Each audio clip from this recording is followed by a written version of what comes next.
Assalamualaikum sahabat Islam Madani. Kisah Unuk binti Adam memang menarik untuk disimak dan mirip dongeng. Banyak keanehan-keanehan dan kontroversi di dalamnya. Untuk itu, simak kisah selengkapnya berikut ini.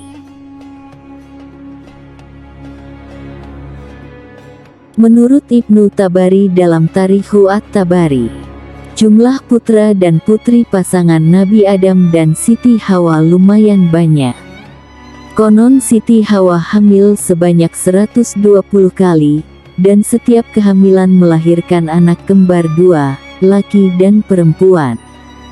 Maknanya, jumlah anak Nabi Adam adalah 240 orang.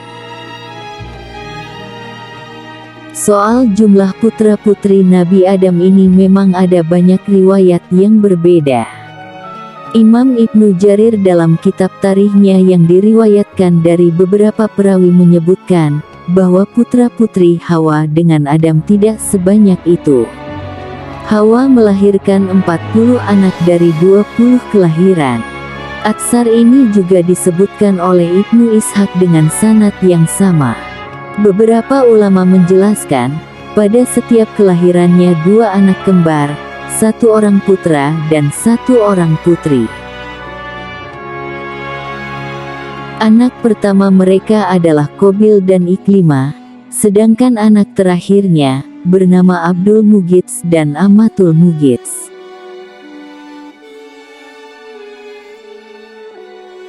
Hanya saja, dalam kisah Unuk lain lagi, diriwayatkan bahwa ada satu-satunya turunan Nabi Adam alaihi salam yang lahir tunggal.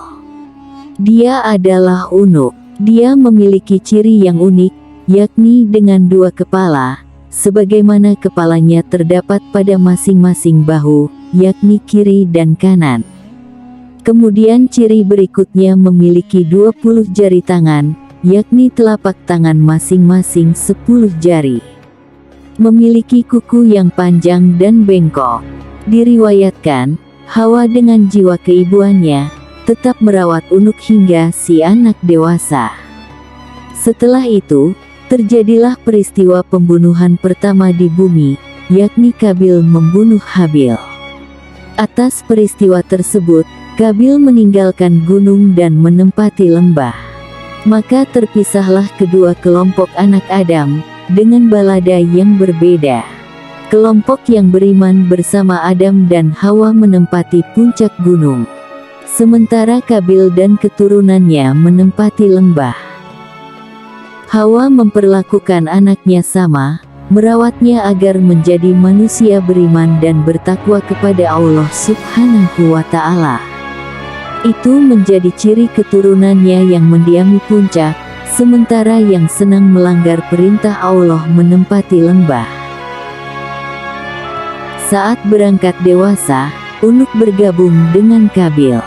Ini terjadi setelah Nabi Adam wafat.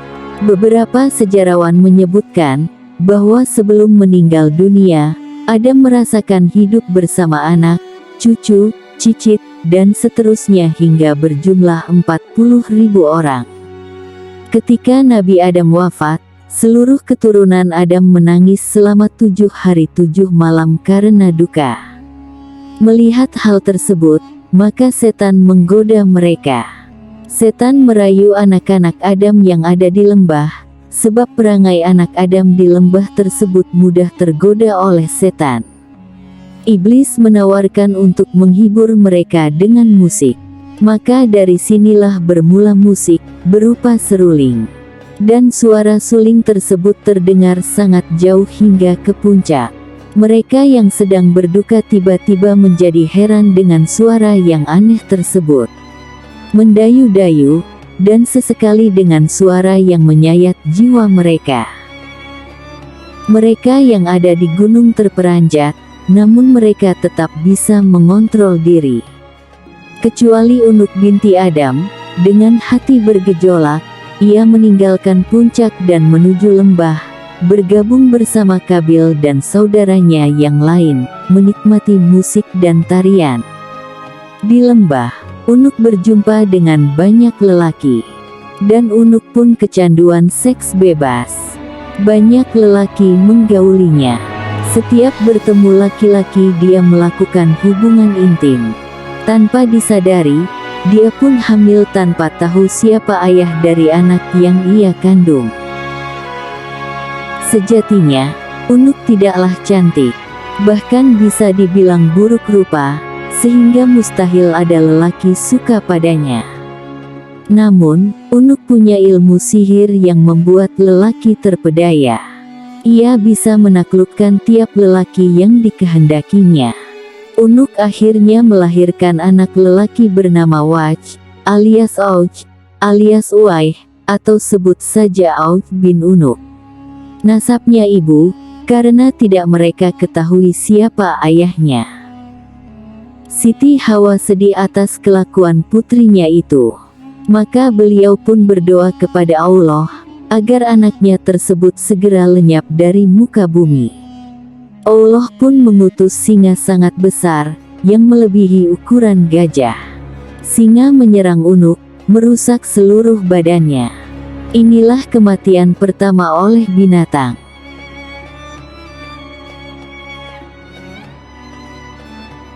Unuk mati setelah setahun melahirkan Auj. Selanjutnya, Auj tumbuh menjadi orang yang sangat besar tubuhnya, tingginya mencapai 600 siku orang dahulu, yaitu sama dengan 1,5 siku orang sekarang, dan lebarnya seukuran itu, sampai-sampai ada sebuah riwayat, ketika angin topan datang, angin tersebut tingginya tidak melebihi lutut Auj.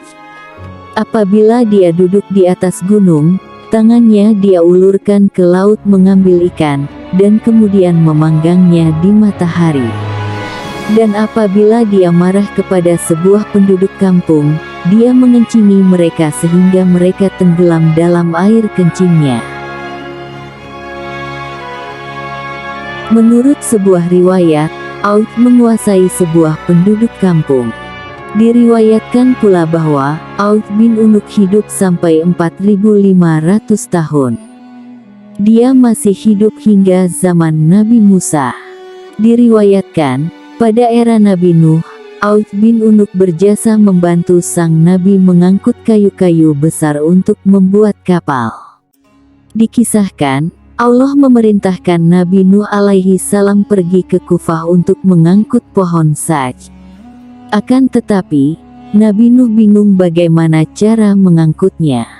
Maka, Allah memberi wahyu kepadanya, bahwa Auj bin Unuk bisa memikulnya. Setelah Allah memberi wahyu kepada Nabi Nuh, bahwa yang mampu memikul kayu itu adalah Auj, dari Kufah ke Tanah Hirah, suatu perkampungan dekat dengan Baghdad, maka Nabi Nuh mendatangi Auj, dan memintanya memikulkan kayu tersebut untuknya. Auj berkata, "Aku tidak akan memikulnya kecuali engkau mengenyangkanku dengan roti." Kebetulan, pada waktu itu Nabi Nuh membawa 3 roti dari kacang. Dia memberikan selembar roti itu kepada Auj dan berkata, "Makanlah roti itu." Melihat itu, Auj pun tertawa dan berkata, "Seandainya roti ini sebesar gunung itu, ia tidak akan membuatku kenyang, apalagi roti ini hanya selembar." Mendengar ucapan Auj, Nabi Nuh memotong selembar roti itu dan memberikan kepadanya dan berkata, "Bacalah Bismillahirrohmanirrohim, kemudian makan potongan roti ini." Auj pun memakannya dan kemudian dia diberi lembaran roti yang kedua. Lembaran roti yang kedua baru setengah. Auj telah kenyang dan tidak sanggup memakan apapun. Setelah memakan roti itu, Auj membawa semua kayu tersebut dari Kufah menuju Hirah, dalam sekali pemberangkatan.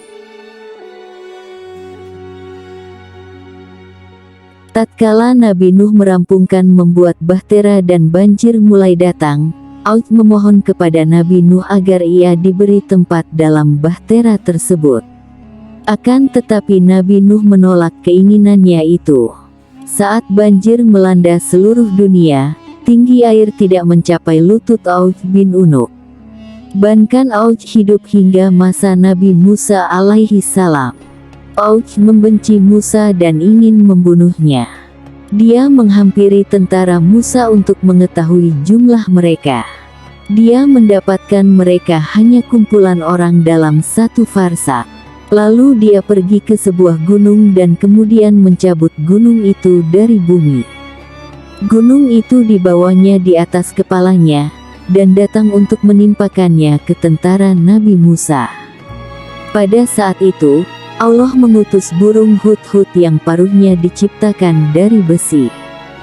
Burung hudhud itu turun di atas batu tersebut, dan mulailah mematukinya hingga membuatnya berlubang.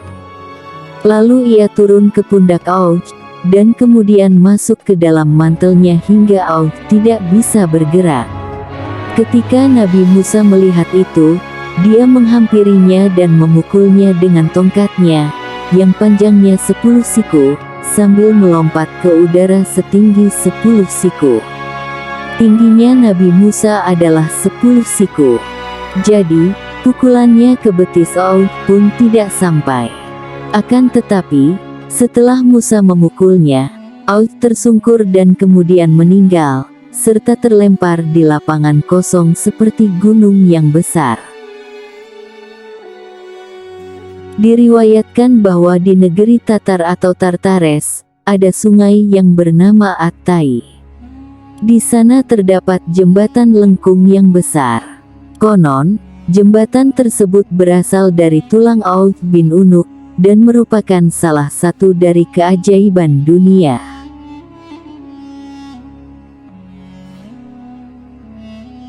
Syekh Hamid Ahmad At-Tahir Al-Bashuni, dalam bukunya berjudul Sahih Qasashil Quran, dan diterjemahkan menjadi buku kisah-kisah dalam Al-Quran, oleh Muhyiddin Masrida dan Muhammad Khalid Al-Sarih, menyebutkan kisah Auj bin Unuk termasuk dusta. Auj bin Unuk, sebagaimana disebut dalam riwayat adalah orang kafir yang suka membangkang, sombong dan jahat. Setelah itu, pada banjir di era Nabi Nuh, Allah tidak membinasakannya sekalipun dia dikenal membangkang, kafir, sombong, jahat dan anak pezina. Dan hal tersebut aneh.